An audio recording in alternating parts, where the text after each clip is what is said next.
Well, COVID-19, which is a plague from God, or the COVID-19 plague, which is from God, has isolated nations all over the earth.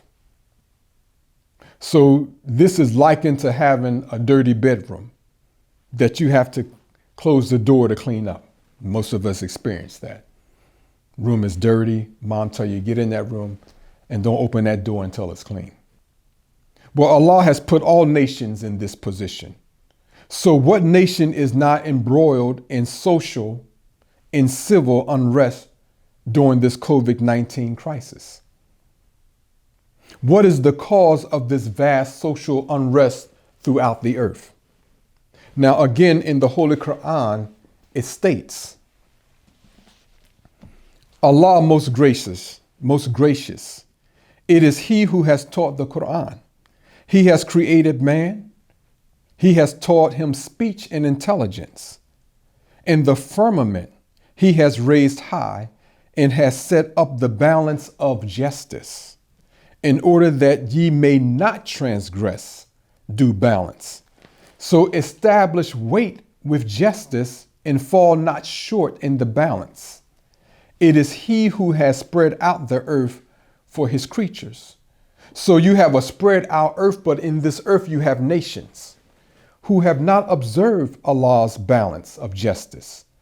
They fall short in the balance, and they fall short in giving human beings what they have earned for their labor.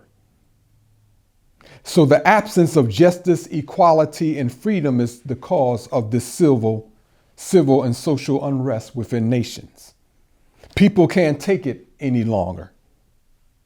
So this unrest is witnessed in so-called capitalistic or capitalist societies, socialist societies or countries, communist social societies or countries, and theocracies throughout the world. Everywhere. America, Europe, over in Arabia, parts of Africa, parts of Asia. And these nations in these areas boast distinctly different so-called forms of government. So why is social unrest common when these government institutions or forms are supposed to be so distinct?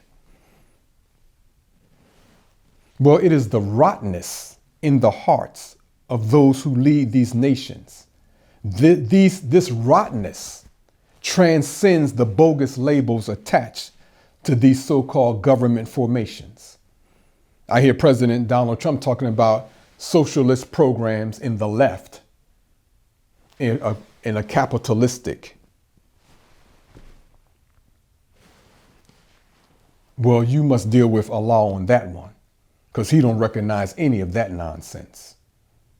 He created the human being in the earth, and He requires leadership to show justice and equity to those whom He placed in charge over the people.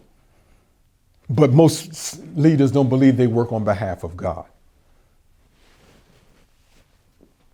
But the maker of this world, Yaqub, see, he wanted to make a world or to produce a world based on the exploitation of the masses by the few.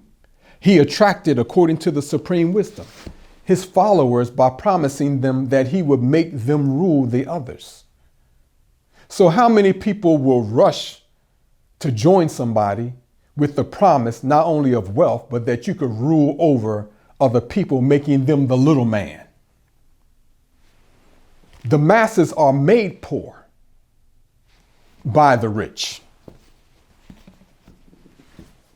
So across this world, you have many rich and super rich people governing the poor masses, including in the United States Congress, 70-year-old somethings, millionaires, supposed to be enacting laws to help relieve the burden of its citizenry, but they can't get together in a room and come out with a solution because their bank accounts are already padded with millions of dollars. These persons have no empathy for the masses. So the United States needs to be isolated. It needs to confront the reality of the truth given by the Honorable Elijah Muhammad regarding the nature of both peoples, the black people and the Caucasian people, and why it is in the best interest of both peoples to be separated. And why must you confront this reality? Because again, according to the Messianic Prophecies, Allah promises complete destruction of the United States for its failure to obey his divine command and letting the black people of the Western Hemisphere go free.